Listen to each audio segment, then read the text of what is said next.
Good morning. Welcome back to Conversations at the Corner. Today is August 5th, and this is episode 81. We are tracking more toward episode 100 every week. Oh, yeah. We are planning something special for 100. Don't ask me what it is because I'm not entirely sure, but we're going to do something special for episode 100. But Pastor Nathan, before we even do the question of the day today, we have, this is a new month, and so there's something special we're doing that we've never fully done before. So before we do the question, because it's important that you explain this before we do the question, what are we doing this month? Exactly. So this month, what we're doing is we're doing interviews. Now, we have done one interview on the podcast before, but it was remote. And so I had recorded it with missionary friends of mine who are in Mongolia, and then we just kind of patched it onto the recording. So now, right now, we are recording live with some people. We will reveal their identity in just a minute. But the idea for this month is that we wanted to highlight some of the people at Emmanuel Wesleyan Church who are over different ministries and areas, because sometimes those people, they're kind of tucked off into their ministry area and they don't necessarily get a chance to interact with or share as much with the larger local church body. So we wanted to just highlight people like that. And behind the scenes. Yeah, behind the scenes. We're going to bring them out. We're going to put them on stage. Exactly. And I think these people love it when they're on stage. I'm sure they do. One of their favorite things. Yeah, and this is cool. We did the remote interview, but also we did that one with Scott about alcohol, yes. remember? You know what? I forgot about that. Yep. But this one is even a little bit more different than that because we have two people at the same time today. So who are our first two guests? So who we have today are Jackquelyn Wallace and Jenn Miller. Hello. Good morning. Oh, yes. There you go. We didn't tell you guys to speak yet. You just totally jumped in. You decided to do whatever you want. Taking It's the beauty of Conversations at the Corner. Yeah. Yeah. So I think most all of our listeners probably know who Jackquelyn and Jenn are, but just in case you don't, Jackquelyn and Jenn are in The Office. So they'll explain a little bit more about their specific roles in The Office, but they are the real behind the scenes. Yeah. There's a bunch of things that they do week in, week out that I think a lot of people at the church probably aren't aware of at all. So we'll have a conversation about that in just a moment. I know, though, we have to get the question of the day. We have to begin with the question of the day. And some of our other guests, this will freak them out. I know at least one is already very nervous about, because she's already told me she's very nervous about it when we prepped her for it. But these two ladies, this is nothing new because we do this every week in staff meeting. And so normally they don't know what the question is. But because we are on the podcast and I didn't want them to sit here stumped for 5 minutes while they figure it out, I did tell them the question ahead of time. So a little bit of mercy. Yeah, a little mercy. And it's an easy one and it's a fun one. So as always, we'll go ladies first. Guys, the question of the day today is, what is your favorite flavor of ice cream? This is a lot easier than a lot of our other questions of the day. So I don't know if we absolutely needed the heads up for this. I tried to show mercy. But for this one, I'd probably go with cookies and cream. I really enjoy cookies and cream ice cream. Classic, yeah. Good choice. That's a good choice. Just plain, or do you want to put some chocolate syrup on it? I could take it either way, but probably just plain would be preferred. Okay. I think that's a classic. I think that's a top 10 ice cream for sure. Yeah. Yeah. All right, Jen. All right. I think I'd go with chocolate chip cookie dough. Ooh, okay. That's another classic. That was another good one. I thought you were going to stop with just plain chocolate chip for a second. Chocolate chip cookie dough. Okay. Yeah, that's a good one. I like both of those. I probably would go cookies and cream over chocolate chip cookie dough, but I think they're both solid choices. Yeah. Pastor Nathan? Yeah, so I was thinking about 2 or 3, and one of them was chocolate chip cookie dough. That's a top tier for me. I think, though, what I would pick, I don't know if it's like Moose Tracks or what it is, but it's the vanilla base, and it's got some chocolate swirls in it. Yeah. And then it has like a peanut butter, like little, almost miniature Reese's peanut butter cups in them. That's what I like. But chocolate chip cookie dough is good, too. Okay. How about you? Well, I'm going to answer this in a 2-part because my favorite all-time ice cream is only at Baskin-Robbins. Oh. And we don't have a Baskin-Robbins in Roanoke any longer. But it's called World Class Chocolate, and it's a mix of regular chocolate and white chocolate. It's phenomenal. So anytime I see a Baskin-Robbins, I have to go get some World Class Chocolate. But if I was just going to go to Kroger, I would just go plain chocolate. Oh. I know it's kind of boring, but I like a lot of other ones. I do, and I'll try them from time to time. I like stuff with like blueberry cheesecake and stuff like that. But I just think that you can't beat the staple of plain chocolate. Do you put anything on it, like caramel sauce or anything like that? I mean, once in a while, but usually I just go plain chocolate. Oh, I'll just say it. That's boring. Yeah. I'll just... Do you like more of like the dark chocolate or just milk creamy chocolate? Yeah, the creamy chocolate. Yeah, like the milk chocolate. Yeah. Okay. And I have found that actually you can buy the high dollar brand, Breyers or Edie's or whatever, Haagen-Dazs.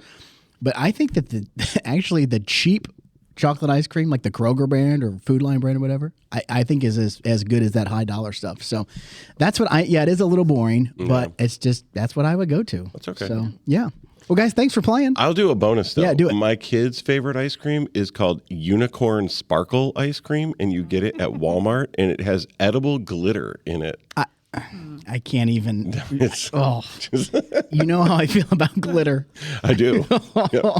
But it doesn't get all over everything. It's just you eat it. Yeah. Anyway. Just last on your tongue for 3 weeks and you see it while you're brushing your teeth. Does it come off on your toothbrush when you're brushing your teeth? Well, I don't know. Yeah. What's it called? Unicorn Sparkle. Huh. What, is it vanilla or? I think it's kind of fruit based. Okay. I'd have to look at the packaging. I don't eat it. Oh, you haven't tried it? I don't really eat it. Okay. Well, what are we going to do? So we've asked these girls to come join us for a reason. We've given them a couple weeks to think about it and debate why they didn't want to. And we said, well, you're going to anyway. And so they're here. Willingly, they're here. I don't know about willingly, but. I mean, we are here. They are. You are here. That's right. Here. That's right. But we want to hear from them. So, Pastor Nathan, what kind of things do you want to ask them? So really what I want to do is just get the congregation to get to know you both a little bit in your professional capacities. So a lot of people know you as people. They're friends. They get to see you all around church. You talk, you hang out. You're both in life groups. But I want us to think about your job, your actually work here. So I'm going to start with you, Jackquelyn, and I'm going to ask this basic question.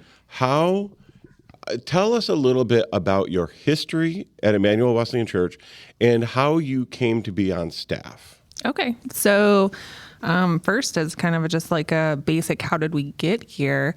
My husband, Chris, and I came here almost, I guess, about 10 years ago.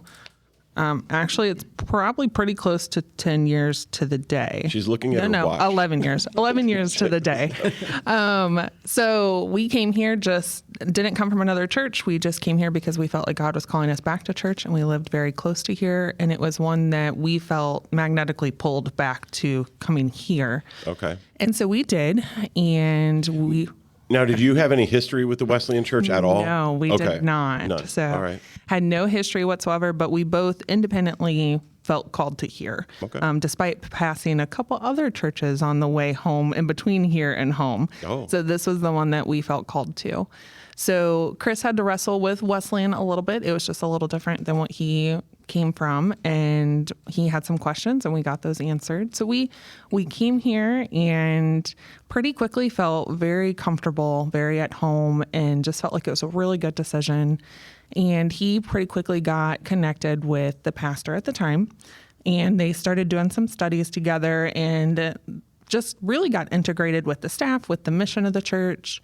And over the next couple of years, I started working kind of closely with the office manager at the time that, she was here. Okay. And so I was helping a lot in the office. So I was helping a lot with the digital graphics and just different events.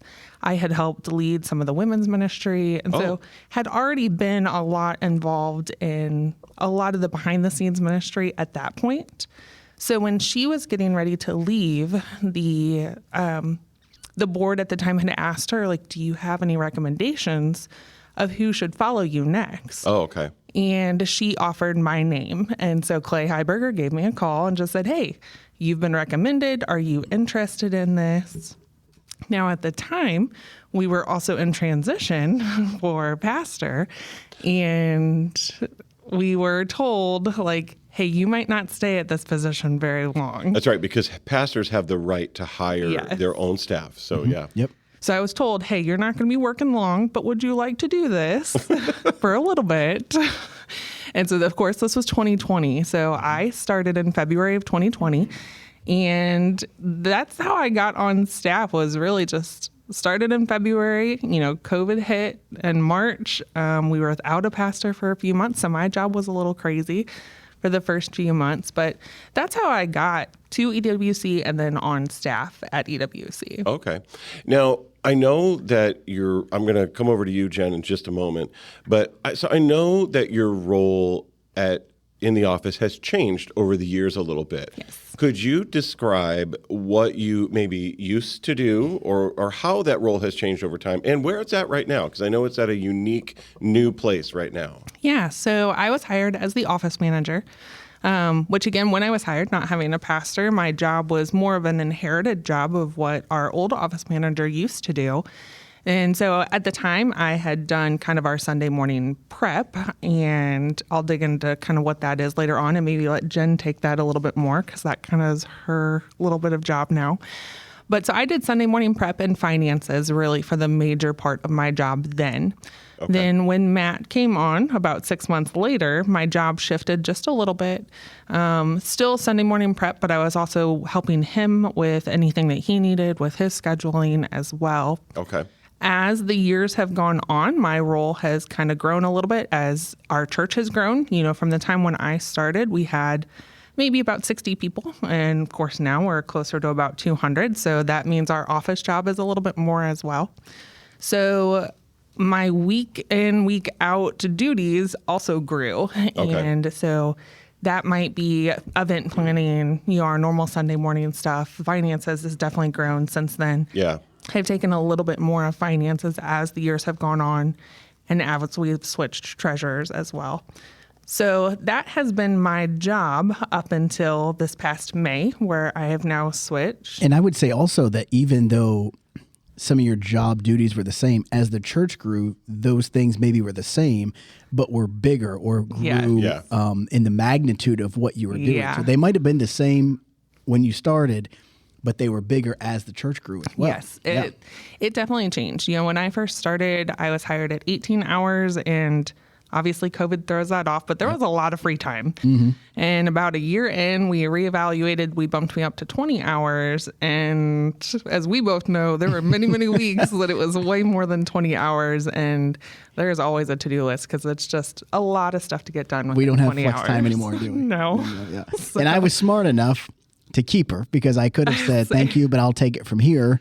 And I've told her this, and this is the honest truth. I was disappointed when they hired somebody for the office because I wanted to hire my own person. Yeah. I was like, but I'm not going to, I'm new. I'm not going to go in there and just get rid of this homegrown girl out of the office. Yeah. So I was like, well, let's just give it a year. And very quickly, she proved her worth in immeasurable ways. And she has been a mainstay in the office. And then now we have Jen as well. We'll get to Jen here in just a second. But both of these girls they're great at what they do and add a tremendous amount to our church. Sorry to interrupt you. You were saying about what your job is now. Yeah. So my job now, I am now the director of operations. As I'm going to step back just a little bit, and this will probably lean a little bit more towards Jen. As my job has changed over the years, we definitely reach a point at capacity where I can no longer complete everything that is on my to-do list. Yeah. And so a couple years ago, I had approached Matt about hiring another office person to help with some of that load and just see, like, we're no longer getting our stuff done. We are falling behind. We cannot be effective anymore. We need somebody else to come and take some of this on. And so a couple years ago, we hired Jen, and that has been amazing. She is huge and a major help to me and the office.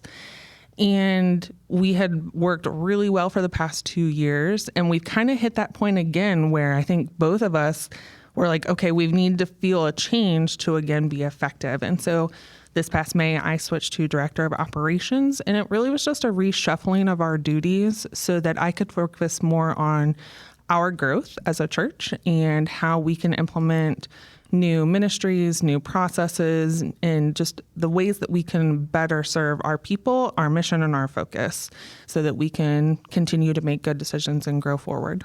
Okay, so your new role then is probably more thinking bigger picture systems, kind of how everything is going to operate instead of, like you were talking about doing Sunday prep. So you're not going to be really doing that anymore, but you're thinking about larger scale things. Am I understanding that correctly? Yeah. So I am very much more of the kind of researcher, planner, putter in place of our new systems and how things will work. So right now I'm kind of knee deep in planning some exciting things for fall and just getting to put in some new processes, new pathways that we have planned. So the Sunday morning stuff has all shifted to Jen, and she's doing a great job with that. And I'm more, along with still finances, I am more focusing on how do we grow, how do we do things, how do we change things. Okay. So that's a good point for us to pivot over to you, Jen. So Jen, I really just kind of want to ask basically the same question for you. How did you initially get involved at Emmanuel? And then we kind of already know a little bit about what led to you coming on staff, but maybe you can tell us that story from your perspective a little bit. Sure. Let's hear from you, Jen. Okay. Our history here at Emmanuel goes back about 10 years as well. Okay. My husband and I, before we got married, were at Valley View Wesleyan. And when that church closed down, we merged with Emmanuel. And Mike and I came here, and we got married here, and we've been here ever since. We've had the blessing of raising our children here and growing in our friendships and relationships. And our church family, the Wallaces, were one of the first families who we connected with and who got us involved. And we've been involved, with the children's ministry in different service opportunities throughout the years. Mm-hmm. And then it was in 2024 when I was kind of presented with the opportunity to work here there was a need in the office for more help and someone to take on those responsibilities. So I had been a stay-at-home mom for 4 years before that, but it was time to get back into work. And so this was the perfect opportunity to. So you just leave your kids at home alone now? Right, they're on their own. The oldest is 8, so he's got it. Yeah, Kevin McAllister was 8 when he was home alone, so that worked out well for him, right? So far, so good. So far, so good. Okay, so you had been a stay-at-home mom for 4 years, and then you came here. What's kind of cool is that you came on staff, I think like a week or two after I came on staff. It was very similar. So that was kind of interesting. I have never known an office that doesn't have you. So Jackquelyn and Pastor Matt, they both kind of know what it's like to not have you, but you've always been there. That's Jen. right. Yeah. That's right. Yeah. Our office doubled in like a week. Yeah, it was crazy when you guys came on. Yeah. So you have been here for a shorter time than Jackquelyn, but I think your role has changed a little bit over that time as well. So can you walk us through that? How has your role changed? So when I was hired here, I was the administrative assistant, and now, since just, I guess, May of this year, I've switched over to office manager. So still doing all the same stuff that I was doing in the office, but now taking on a few more things. Sunday morning prep has increased with sermon slides and graphics and taking on those sorts of things. Okay. I think also just with like communicating with different groups like Senior Salt and Women of Worth, those things have also increased. So, yeah. So let me get something specific so that way the congregation kind of has an idea of what goes on behind this. So for Sunday morning prep, everybody knows that Pastor Matt and I, if we're going to preach, we have to prepare a sermon, right? And we know that a worship leader has to pick out songs and they have to practice them and do all that. But what do you do to prepare us for Sunday morning? I know you already said sermon slides. So sermon slides. We prep the announcements that are given Sunday mornings. All the graphics that match up with the sermon slides and the announcements, we'll create those and get them to the right places. Okay. There's the bulletins. What else? Printing music. I'd say you update our TV screen in the lobby with all the announcement slides. Oh, okay. Yep. You got to do that. Yep. Making sure the connection cards and tithing envelopes are all that is refreshed and in order. Okay. So. Yep. That's good. And you would also handle sign-up sheets, I'm imagining, right? Yeah. So you're making sure that all the sign-up sheets are there, or that if they're full, we bring them back. Right. You're collecting attendance. Yes. So you're kind of dealing with some of that type of stuff. Now, that's not strictly Sunday morning, but that's something that does happen on Sunday mornings. So those are some of the things that have to be done. And I am truly grateful, because I could not, if I tried to make a bulletin, oh man, it would not be pretty. We could work on it together, and it would still be. It'd be awful. Yeah, I have done sermon slides on my own. So when I was at my church in New York, the office manager there just didn't really. She would do like the main graphic, but then it was kind of up to us to do the rest of it.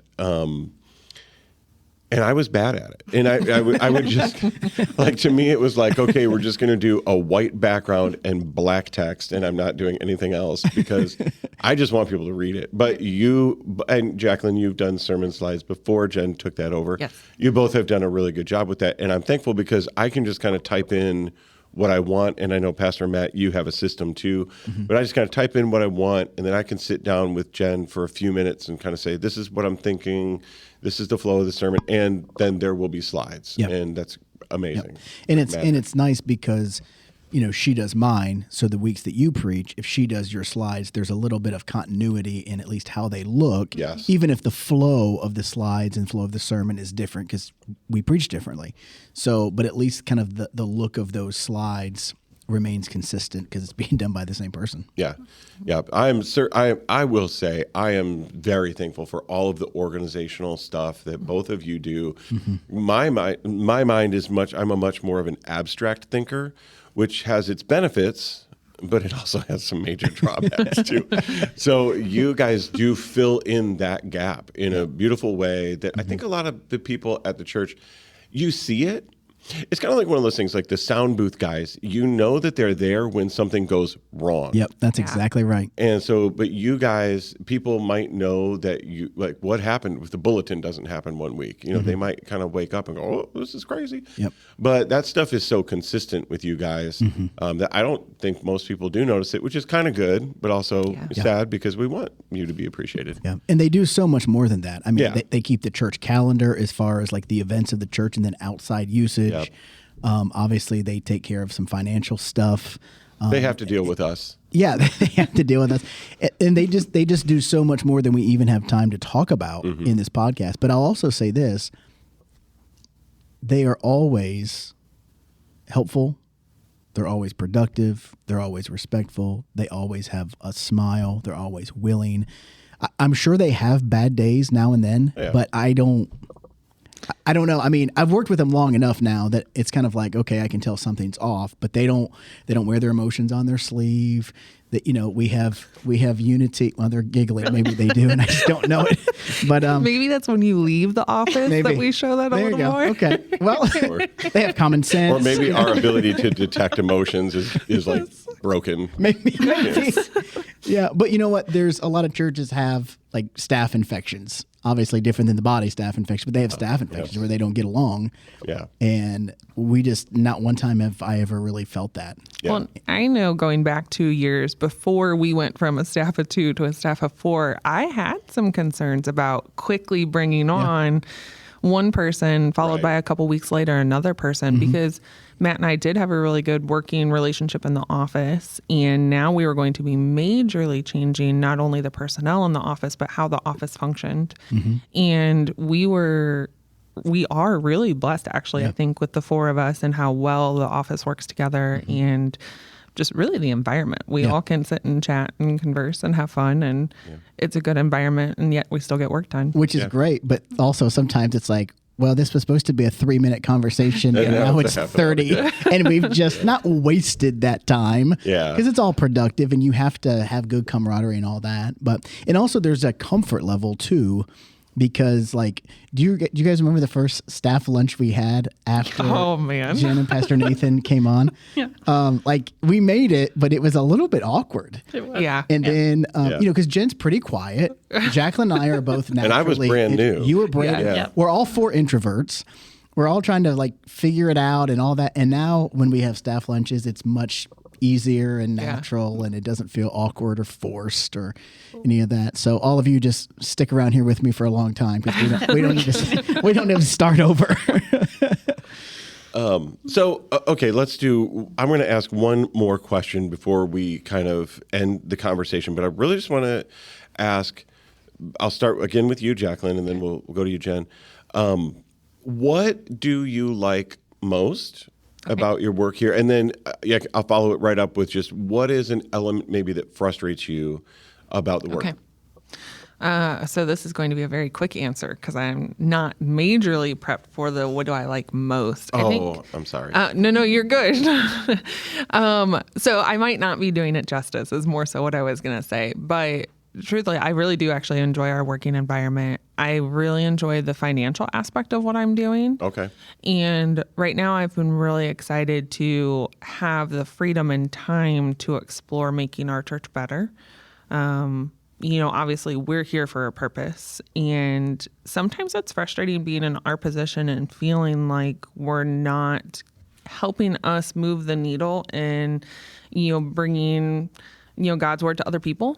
And, what we do, planning our calendar, doing our sermon slides, like that's awesome. But sometimes you just don't really feel like you're working for God's kingdom in that way. Oh, okay. And this new role in being able to work on different ministries and different processes and things, I've been given the ability to dive into that a little bit more. I have the time to research it. Mm-hmm. And so I'm really excited to be a little more effective maybe. And that's not really a fair word, because I will tell you, I've been in Jenn's position and we would be lost without her church-wide. Mm-hmm. And so that's not fair to say effective, but just be able to see my input in a different way and being able to see us move forward. And that is something that excites me in a different way than what I used to do. Okay. And so I'm very excited about that. And I still really enjoy finances. I'm one of those weird people. So I got to do that all day today.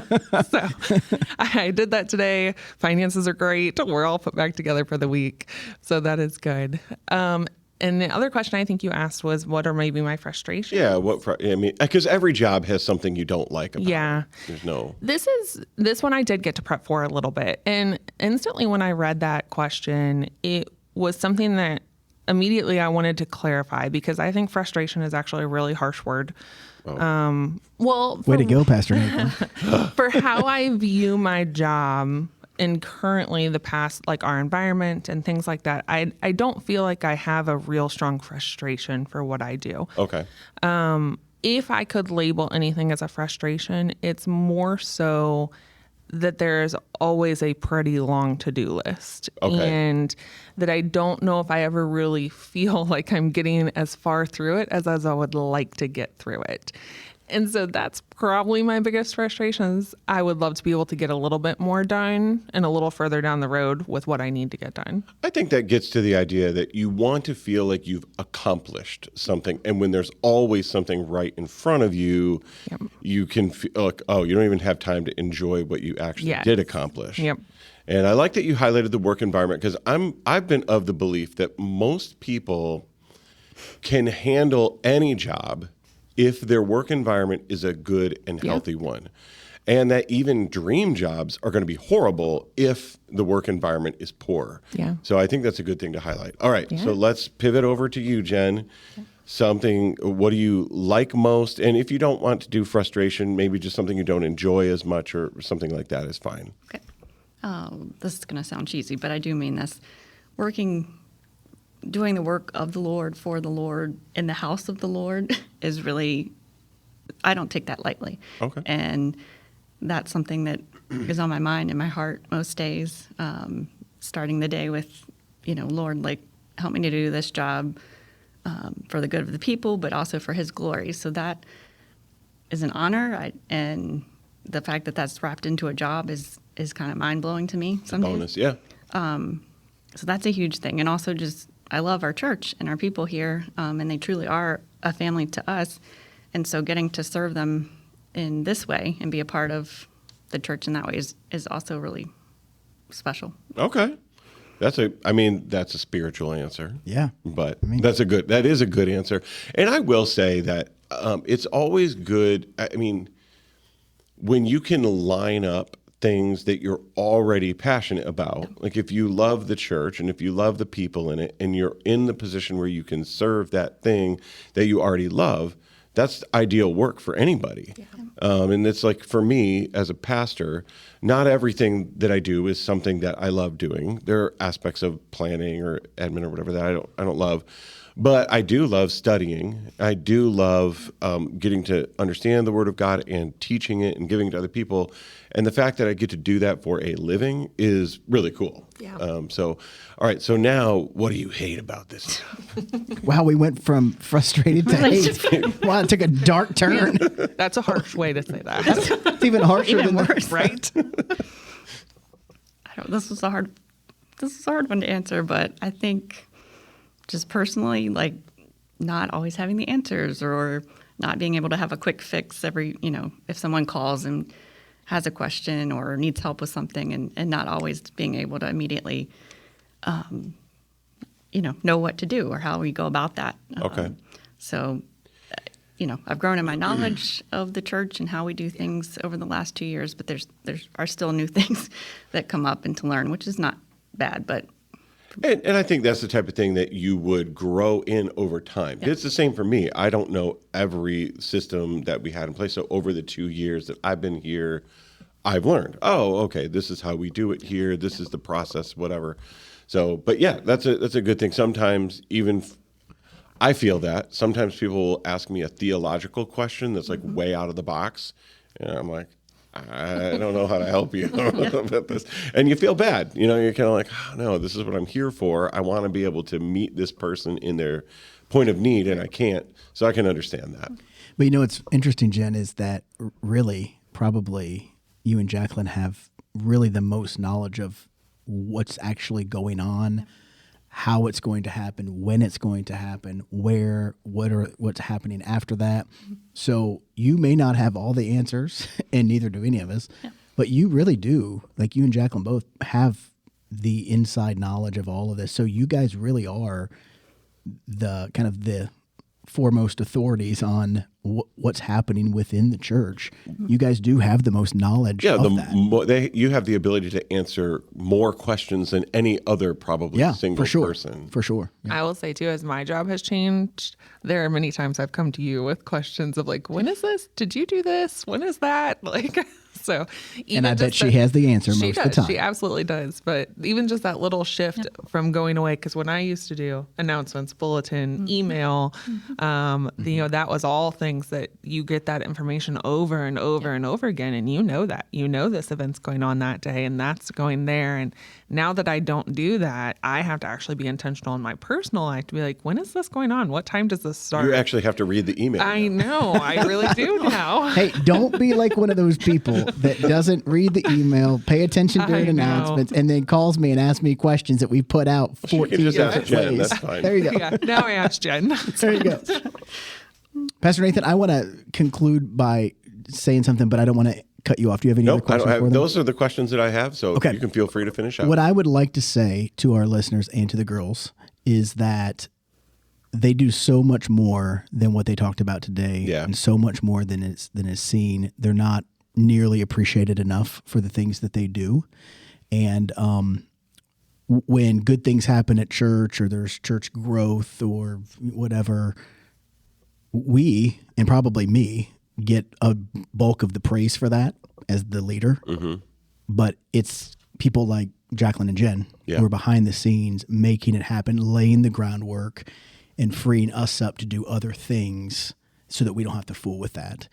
And so it's incredibly important what they have done and what they're continuing to do. And a large portion of the success of where we are as a church now and where we're going to be in another 5 or 6 years from now, really it goes to them. Yeah. And that's the same with a lot of our ministry leaders, not just the girls in the office. Absolutely. But some other people we're going to talk to this month, but specifically today for them. So I want you guys to know how much I value and appreciate you and the work that you do, the way that you do it, and then just what you add to our office. So thank you guys very, very, very much. Absolutely. Yeah. And let me close with this final thought from me. Paul listed ministration as a spiritual gift. Mm-hmm. And so it is. And I think that both of you should, I don't want to say be proud of it, but like that's the thing that you can embrace. Yeah. That is not my spiritual gift. And that's fine. And that's Paul's whole idea is that each one has to contribute. Yeah. What I contribute, you may not be able to contribute, but what you contribute, I can't contribute. And so we need that together. And I agree with Pastor Matt. I'm very appreciative of both of you. And I especially love the fact that our work environment does function smoothly and we all get along. Yep, so. Definitely. So, well, guys, thank you for joining us today. I know that you've been nervous about it, but you've done an awesome job. Awesome. Yeah. So thank you guys very much. Let me pray for our listeners, and then I'll get us out of here. Lord Jesus, thank you for this day. Thank you for the opportunity to talk to Jackquelyn and Jenn. Thank you for what they bring to our church. And Lord, thank you for the gifts that you've given them and all that they add. God, I pray that you would bless them in this day as they continue to work for you. Bless all of our listeners. Bless our church. God, help us to continue to grow in our relationship with you. In Jesus' name, amen. Right before I let you go, just a couple of things. Don't forget that Back to School Sunday is August 16th. That's the day that we're going to pray over our students and our teachers and have gifts to hand out to them. And this coming Sunday, our teens are sharing about youth camp. So you don't want to miss that and what God has done in their lives over the week of youth camp. They'll be sharing this Sunday, and I can't wait to hear it. Same time, same channel. Thanks for joining us. See you next week. Keep rolling, Emmanuel.